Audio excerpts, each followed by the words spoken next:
what are some of the distinguishing characteristics that make mindfulness very helpful for one person, but not so much for others?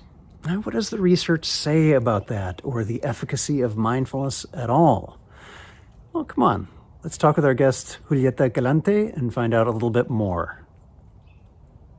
Hello and welcome back to Mindfulness Voyage. I'm so glad you could be here. And if you're a first-time listener or watcher, thanks so much for spending a little bit of time learning a little bit more about mindfulness and the research that lends a support to what we know about how it might work for you in your life.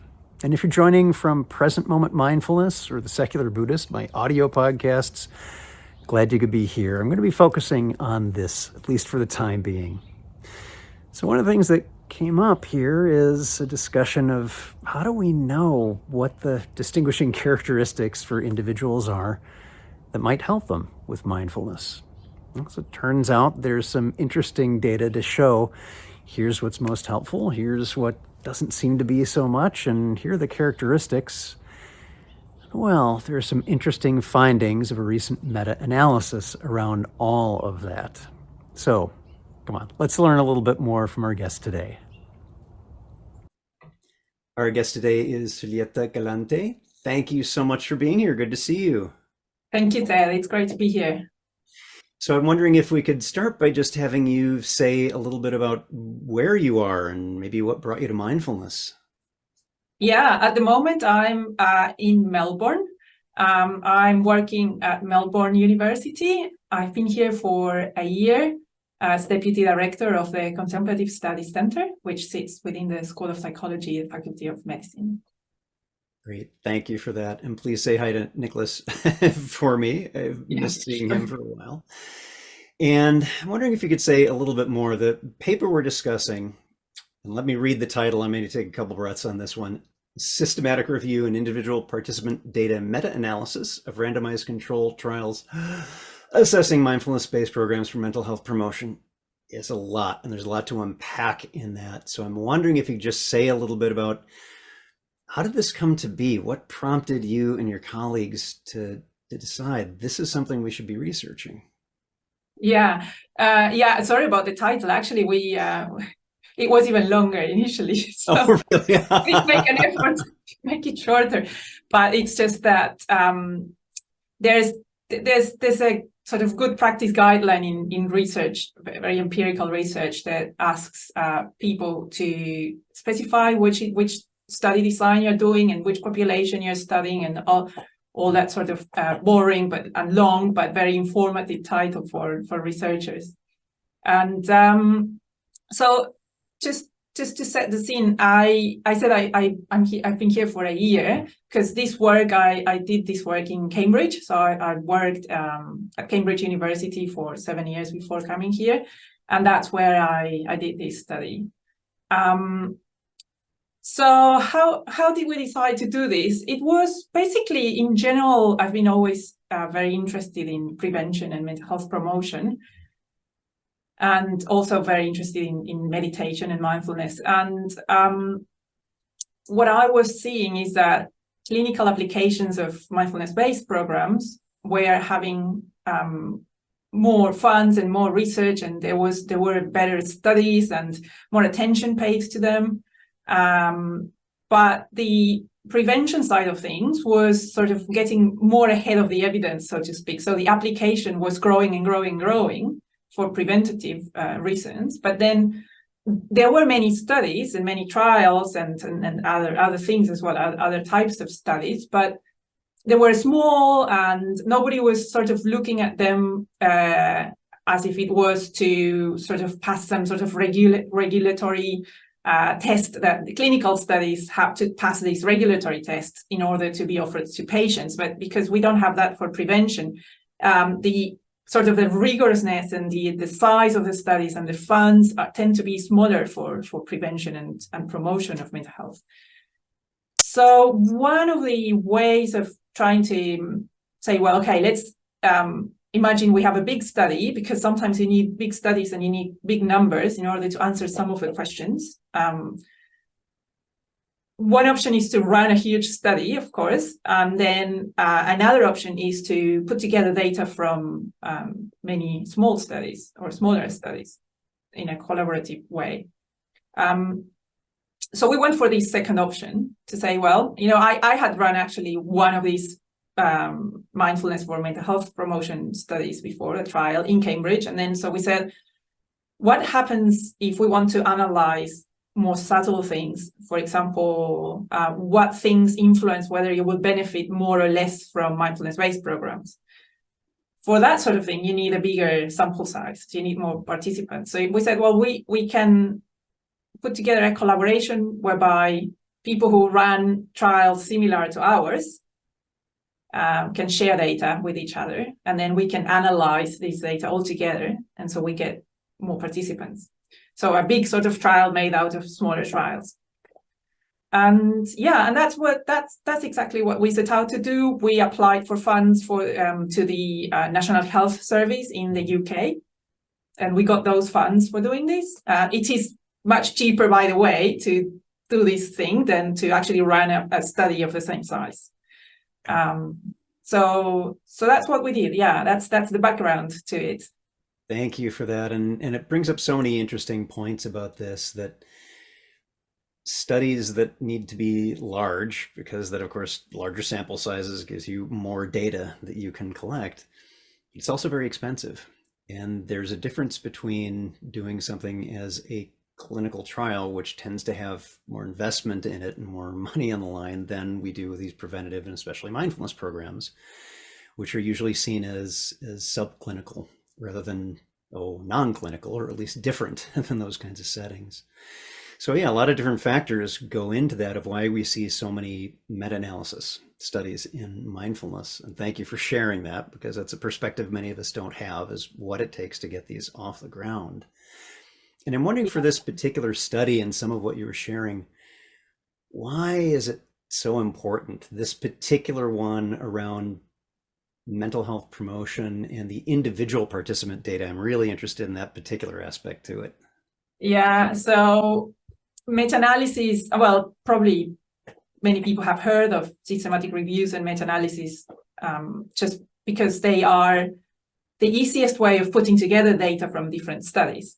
The normal ones, I should say, I mean, we call it aggregate data meta-analysis, are the normal meta-analysis, where what the researchers do in order to do that is they search for the publications of the previous trials or studies, and they look for the results in the publications, and then they put together the results. So they sort of produce an average, a summary of those results. They put them together and they calculate and sort of average, a bit more complex than that, but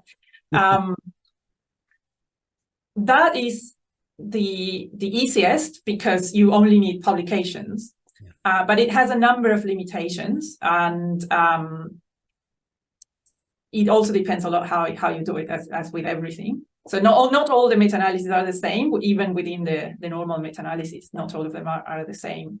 So that's why sometimes people are very confused, because the media starts reporting these meta-analyses and people rely a lot on meta-analysis, and then they find, one meta-analysis said that eating vegetables is good, and then the other one said it's not so good, or whatever, and then people are like, well, what shall I do? Because, and there is a problem with meta-analysis, that there is a lot of, because they are supposed to merge data and evidence from many studies, they're supposed to be a sort of something to respect and to trust a lot.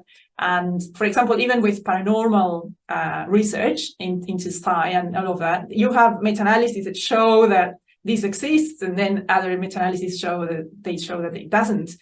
And both of them have thousands of participants, and you're like, well, which one is saying truth? Like, this is a big thing. This is not just, a subtlety.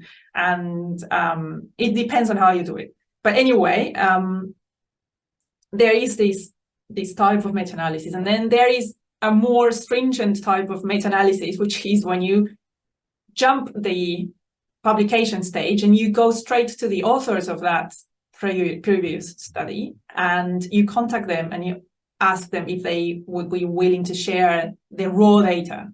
So not the results that they calculated, but the actual data set where they have the information for each participant in their study. Yeah, free of their interpretation and bias and all the rest of it that might work its way into it, however, unintentionally. Exactly. We are humans. Yeah. It's something that will happen. And that's why the normal meta-analysis many times carry those biases forward, right? Right. And then the way they mix them also may introduce more bias. So in the end, they are less reliable in general than what we would love to think. So going back to the IPD meta-analysis, we call it IPD, individual participant data, because basically we're obtaining that individual level data from each of the trials. And that means you skip the analysis and you can analyze the trials again the way you think is best, and also in a homogeneous way. But also that means you have the opportunity to double check the data. So the researchers will send you the data and you can double check what they sent you, and you can check any sort of inconsistencies with them and go back and have a communication. And this is incredibly useful. This is one of the things I was actually very glad about this sort of design, that we could do that, because many times when you do a normal meta-analysis, you don't have that opportunity, and you have lots of doubts as to what they have done, and the devil is in the details a lot of the times, and there is not much you can do aside from assuming things. But in this case, you can actually have conversations and check, and everyone is included as a co-author. So it's a very nice collaborative effort. So that's why the emphasis on that side of things. Yeah. And it's interesting. You had a lot of criteria around which studies were included and how you decided this was going in, maybe not this one, and landed on a set that nonetheless gave you the most strong data that you could hope for in a mixed analysis, where you don't really perhaps have the full background of the teacher. You might not have all the details that you want, but you have enough consistently across them all. And I'm curious, what did you find? What were some of those individual factors, and how did they play into the efficacy of, or non-efficacy of, mindfulness? What did you find? Yeah. So there were sort of two levels, two separate findings. One of them was this thing that I was telling you, to look into what factors modify whether, or determine the most whether you would benefit more or less from the mindfulness-based course at the individual level. So we looked into 5 factors. You cannot look into everything, first because you're limited by what the studies measured, but also because of some statistical limitations in order to have reliable information. So we looked at gender, age, education, baseline psychological distress, which is like baseline mental health, and baseline also dispositional mindfulness, is this trait, this disposition to be mindful. So, and education, I think I mentioned. So there were 5, and none of them, we found that none of them actually predicted whether people would benefit more or less. And this was a bit of a surprise with some more than with others, because we chose these 5 because, first of all, they are very common across trials. Many trials measure these, and they are comparable across countries, and but also because there was some evidence from smaller studies that perhaps women would benefit more than men, or that people with worse mental health to start with would benefit more. We had these assumptions because of the previous studies, smaller studies showing these things. But then when we look at the bigger set, we don't find any of that. So this is one of the things that show you how tricky it can be to rely on evidence from small and underfunded studies, where you do find a lot of things, but many of those things are chance findings. Right. Because many times we do many analyses, and because of how statistics work, they were bound to find that some of them will be will show some effect like reliably, although there isn't such. So that's the sort of thing that we wanted to do to see, okay, let's do it more rigorously. So it's not perhaps, we're not doing very innovative sort of questions here, but we are trying to to ask the same questions other people have asked before, but doing it under like a more rigorous setting and saying, well, okay, can we confirm that or not? And we haven't confirmed any of them, which is interesting. Even the baseline psychological distress, which had shown in a very reliable IPD meta-analysis with clinical studies before with MBCT, this study had shown that people with worse mental health to start with, clinically speaking, people who had been depressed with several episodes, they actually would improve more if their baseline mental health was worse. But we didn't find that in the non-clinical samples. So that's sort of one of the big sort of areas where we had these research questions about what we call effect modification. But then the other big research question was, okay, do we just confirm that mindfulness based programs work on average for people? And we had already sort of, we already had quite, good evidence from many studies that on average it did work compared to a passive control group. And this IPD meta-analysis would just confirm it using even better quality evidence. And this is what we found. This is what we found, that there is a small to moderate effect on average for a person who is voluntarily wanting to join a mindfulness-based course. And I'm qualifying all of this because it's I would like this not to be used to support interventions and ways of delivering interventions that we didn't actually look into, because we looked into in-person, teacher-led, group-based MBPs according to consensus definition of what an MBP, a mindfulness-based program is, that was published before. So this means we didn't look at apps, we didn't look at automated courses, we didn't look at programs that are not within this consensus or are self-help programs. We didn't look at programs that are embedded into a setting where people have to take them. Like, for example, I know that there are some medical schools where every medical student is asked to do a mindfulness course. Voluntold, yes, they must take it. Yeah. So for translating this, we cannot really translate our findings to that setting, because in our trials, everyone was a volunteer. They were interested to start. Well, it was adults in non-clinical settings as well, if I recall correctly from the paper, which is different than, kids in clinical settings would be perhaps a very different set of results. Exactly. Yes. It was. We did have a diverse representation of those non-clinical settings. So we had trials where they looked into they recruited policemen, or they recruited teachers, they recruited healthcare workers, carers, all sorts of non-clinical populations in the community, adults, as you say. Yeah. So all of this, I think they matter because we may find quite different results in other populations and other ways of delivering these courses. Yeah, and in the paper you did mention that we're covering live in-person programs of a particular kind for a particular demographic, and that's a very different thing. That this is not about apps. It's not recorded programs. This is something within that particular set of conditions, and it's important because not every study can really explore absolutely everything. So this was the territory you were in. And I'm wondering if there was anything for you. You've already mentioned some of the surprising things, like there didn't seem to be much difference when we actually looked at the data, that smaller studies by themselves showed, oh yeah, we saw a lot of this. But that's kind of like, you flip a coin 3 times and it comes up heads each time.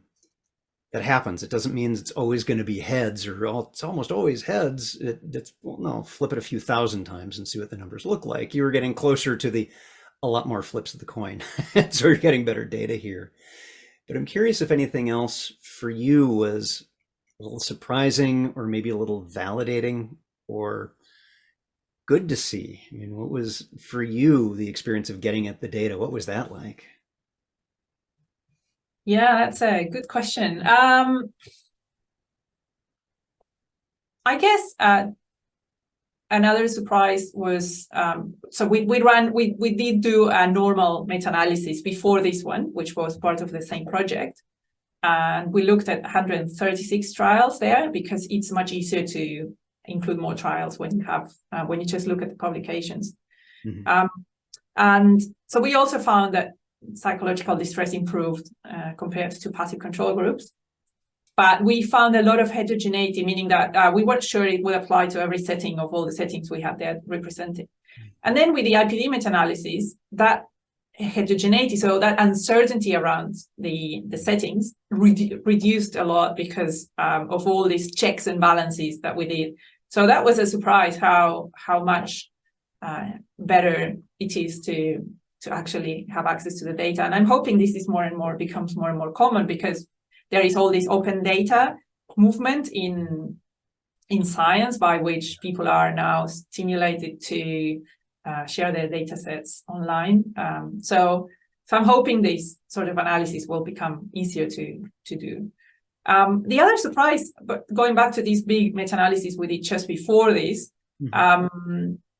is that we looked more into also active control groups and active but not non-specific, what we call control groups, which we didn't in the IPD meta-analysis because the main objective was this idea of the effect modification, for which you need more homogeneous controls. But for the active controls, that means when mindfulness-based programs they are compared with other courses or things people can do to promote their mental health and feel better. Mm-hmm. There isn't really, I mean, we saw the results were very clearly null, which we would say, like, we didn't find an edge at all, like with mindfulness. We did find some indication of perhaps mindfulness-based programs being a little bit better than things that people do for fun, or other sort of things that people are asked to do in studies, like read a book or things like that, which are not necessarily supposed to improve your mental health, right? They're just things that you ask people in trials, like people who don't receive the intervention that you're interested in. You ask them to do something else just to control that, just to make sure that the effects you see are not down to just doing something. So you make them do something. I was in a group. Make both groups do something.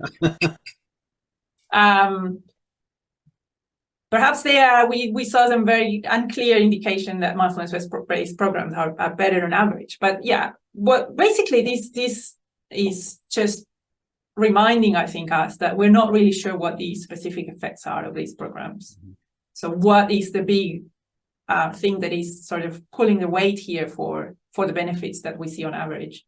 And also, it's a reminder that for me, it may be down to some people preferring other things and benefiting more from other things. So there's this idea of when you introduce an intervention, you offer something to people who are already well, they are already, or at least they are functioning, they're in society, they're not going to the doctor because of a problem they're having. You offer them something to make them feel better.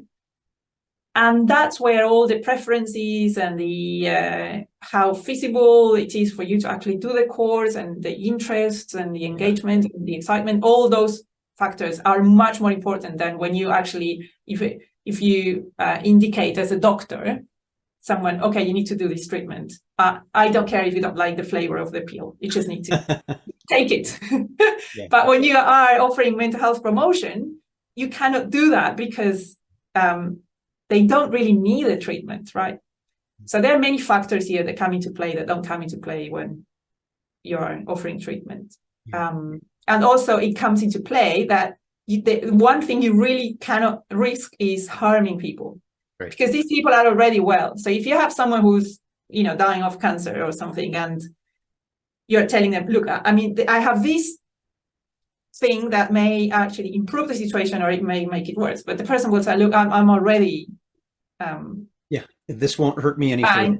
Exactly. I have nothing to lose. So if it is risky, if it has potential adverse effects, it's okay. But if you're offering something to someone who's feeling well, the one thing you don't want to do is to make their situation worse, because they do have a lot to lose, right? Yeah.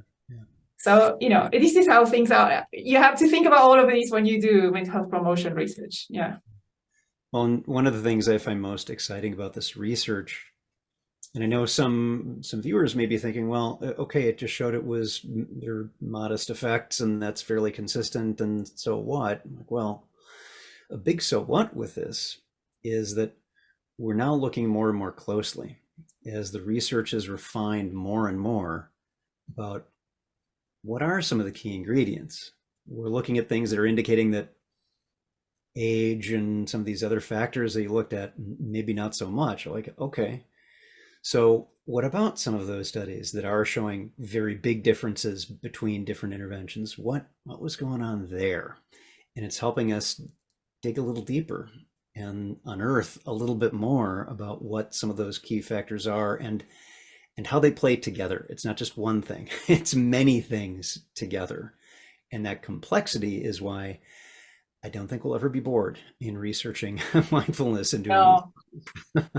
No, this is the nature of research, particularly when you're doing research into mental health, which is very complex and includes so many social aspects.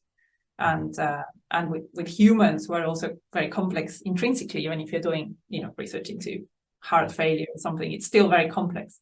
So, and it is reflecting also the nature of the research process, which is something that we wish was simpler, but it's not. Which is initially we have small studies, usually run by very enthusiastic people who feel that they are, they potentially have something that is very, very good, and so they do what they can to show effects, or they do what they can to actually even do the research, because it's very hard to do a proper research project, particularly when you don't have many funds and you're not perhaps a professional full-time researcher, and a lot of factors. But this is usually how things start with interventions, because nobody's willing to fund anything because if they don't see an initial sort of promise that something is going on there.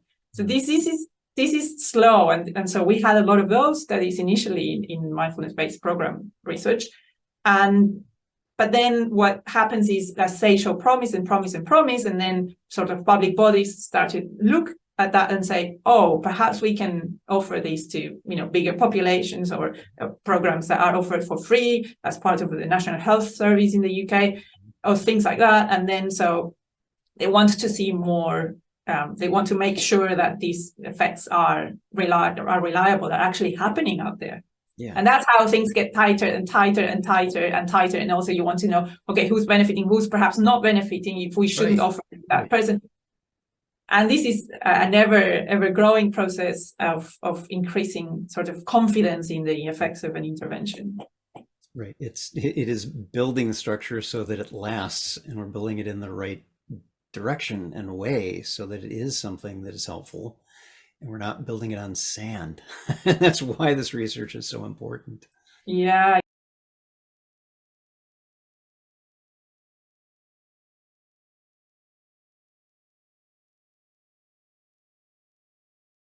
So we also wanted to set a little bit of a higher bar than many of the previous studies. Many of the studies tend to look at what happens right after you finish your course, right? And people are usually excited, and they are sort of expecting that they will feel better, and also that it's fresh in their memory, and they know that this should be related to their mental health, and so they tend these what we call post-intervention effects seem always to be bigger. Yeah. But then we said, well, we're not going to look at those so much. We're going to actually look mainly at the effects happening between 1 month after you finish the course and 6 months after you finish the course. And this is what, so we did find that at least for that window of time, the effects were sustained. So this was a good a good thing to find. And there are indications that these effects also last for longer than 6 months, which is also this is regardless of how much people practice after finishing the course, right? I was going to say, and that's without the support of, and I'm continuing class and going to drop-ins every week. This is just, nope, I'm finished now. See you in 6 months. It is, although some people, it is a mix. So some people will continue to practice, and some people will not. We know most of the research shows that most people practice much less after they finish the course. But at least the formal meditation practice that they are told, usually they're nudged to continue that formal meditation practice, but people tend to continue more with the informal mindfulness, sort of daily life, mindful activities. So, but we do know that some people continue, perhaps minority, but they do continue meditating. So it's a mix of all of these. That's what results in this 6 months follow-up. But also, we are also including people who have not even done the full course. We're also including people who have not even done more than one session. Oh, really? Oh, yeah. Basically, this is the way you do things rigorously, right? So you say, I don't want to see the effects of, like, some other studies have already looked at whether finishing the course is a good thing. Now, what we want to know from a sort of public body research sort of thing is, if we offer this out there, we just put it out there and say, this is available. And some people will start with, I'm interested. They will start. They will stop after doing one session. Yeah. Some people will do 3, 4, 5, whatever. Some people will practice, some people will not. But what's the effect of offering this? That's what you want to know. And this is what we answered. So it's basically, strictly speaking, the answer would be offering a mindfulness-based course compared to not offering it. Improves people's psychological distress between 1 and 6 months after the end of the intervention. Interesting. And so fascinating, because I go to, and understanding this is not an elegant or perfect comparison, but I compare it to taking a medication for distress, as many people are prescribed. But instead of being on it then for 6 months, and how are you doing? And I've had to take this every day for 6 months. I just took one pill, or maybe 8 pills months and months ago, but none since. I'm still having those effects. It's like, yeah, I did a sit-up once, and now I've got these great abs. And so the comparison with that, and what I see the potential for mindfulness is, yes, we might have small effects, they also seem to last. And that investment, that change that occurs for people in dealing with their distress, whether it's learned or practiced or both, and all of the other factors, and some we know, some we've yet to unearth, all contribute to that. And it can be a unique experience for everyone, of course. It's a little bit different for everybody. Yeah.